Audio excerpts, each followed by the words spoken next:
So, rumors abound, and kids abound outside. Rumors abound that Vegas isn't done. Vegas isn't done trading out defensemen. Of the remaining defensemen, the rumor is that Emelin and Sbisa are rumored to be on their way out. Now, here's the weird part, Kitty. She's just watching me intently. The weird part is, I'm not sure there's a market for Sbisa.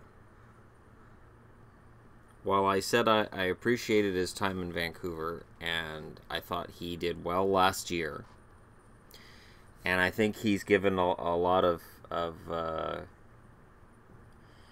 crap for previous seasons when he wasn't very good.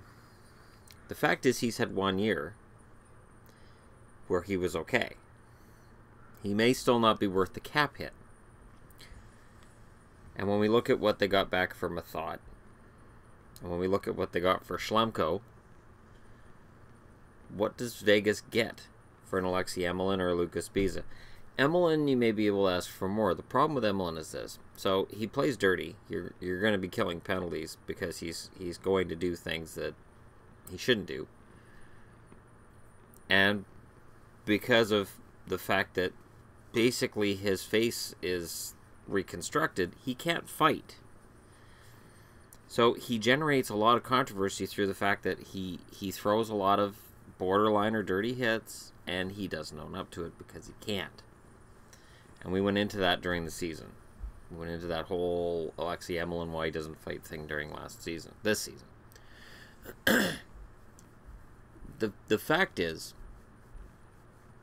I think Vegas has got themselves into kind of a bit of a corner. He could have drafted Andre Padan. He would have had an easier time trading Andre Padan.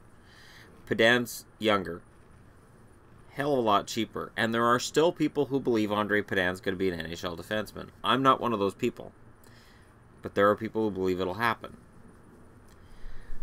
There were also a number of people, mostly just Canuck fans, who believed that Brendan Gaunce would be the right one to pick.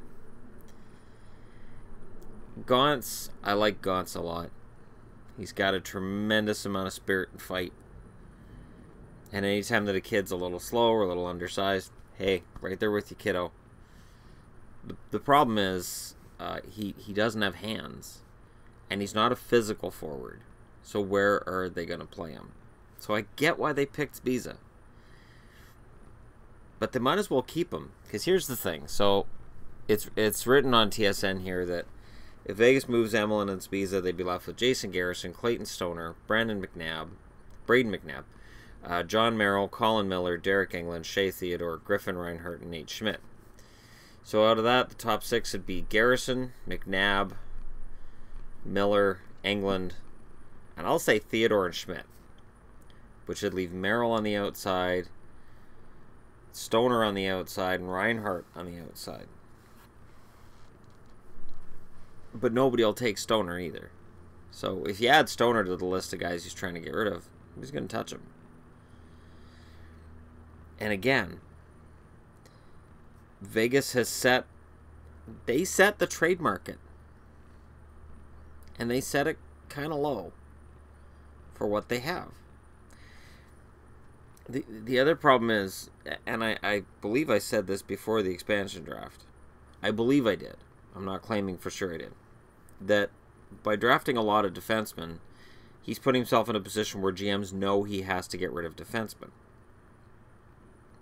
So rather than, my team, which was 3 goalies, 13 defensemen, 14 forwards, and there was a lot of play in terms of who could stay, who could go, and there wasn't a lot of big money contracts, he picked up a lot of veterans, and it's obvious he has to get rid of them because he doesn't have the roster room for them. So here's the thing. If you're a GM and you're watching McPhee trying to figure this out and trying to get his roster down, and you know you're the only GM in the league who wants, say, Sbisa, why help him out? Because in September, you can get him on waivers. September, October, you can get him on waivers. You don't have to give up anything to get a guy on waivers. unless the NHL's made it so that if Vegas loses somebody on waivers, they automatically get a first-round draft pick back. And with the way they've tried to rig the system in Vegas' favor, a gambling city, and they're rigging it, come on. They don't want gambling references, but you guys are making it too easy in the NHL headquarters. I'm just kind of bewildered by this. That's all. Still. So what is the market for an Alexei Emelin? Who wants Alexei Emelin? Because I think Sbisa's been on the trade block for the Canucks for 2 years, and I don't think Benning was able to find a taker. If Sbisa was going to be a valuable addition to a team, it would have been at this past trade deadline. Canucks are out of the playoffs. Sbisa's having a good season. His cap hit doesn't look too bad. And there are a lot of teams looking for a defenseman at the deadline. Sbisa went nowhere. I don't think there's a big market for him. He's not going to go back to his old haunts. Anaheim and Philly ain't going to want him back. So now you have to find a team that wants him, a new team. Edmonton's filled up holes on their defense. Dallas has filled up holes on their defense. Montreal? I don't think Sbisa's going to fix Montreal's issues on the blue line.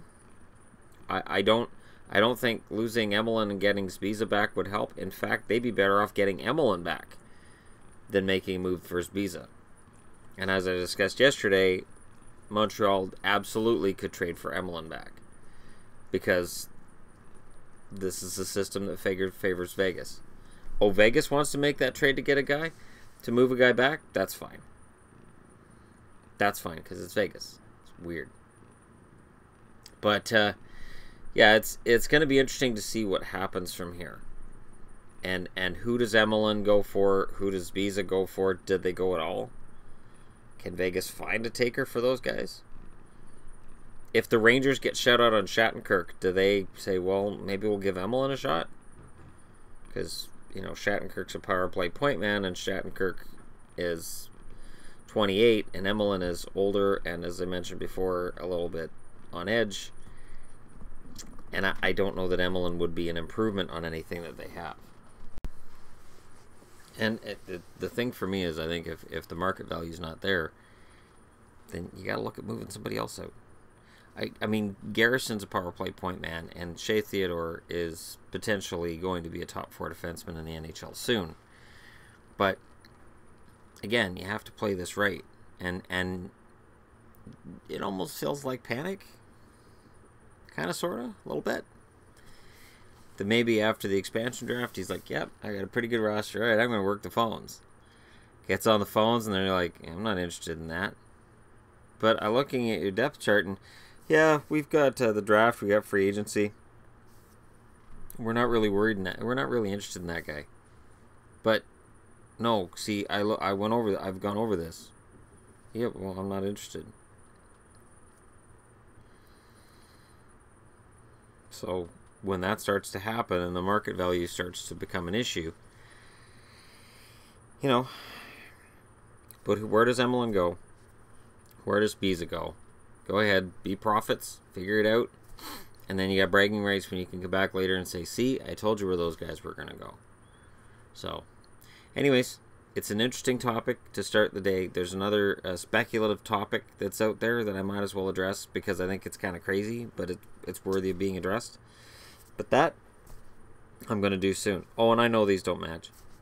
It's fine. Today, I'm not going to make things match. Because I found an Instagram. Well, it was a post somebody shared with me about a month ago. I just don't check my messages on Instagram very much. And it was along the lines of me being a bandwagoner. Because I had a Bruins hat on and a Chicago jersey. So, might as well give them other different color and team combinations today to go ahead and accuse me of being a bandwagoner. Alright. Thanks for watching. Hit like and subscribe if you're browsing your way through. We've passed 7,500. We're getting closer to 8,000, and it's amazing, and I love it. And onwards and upwards, boys and girls. I'll talk to you again soon.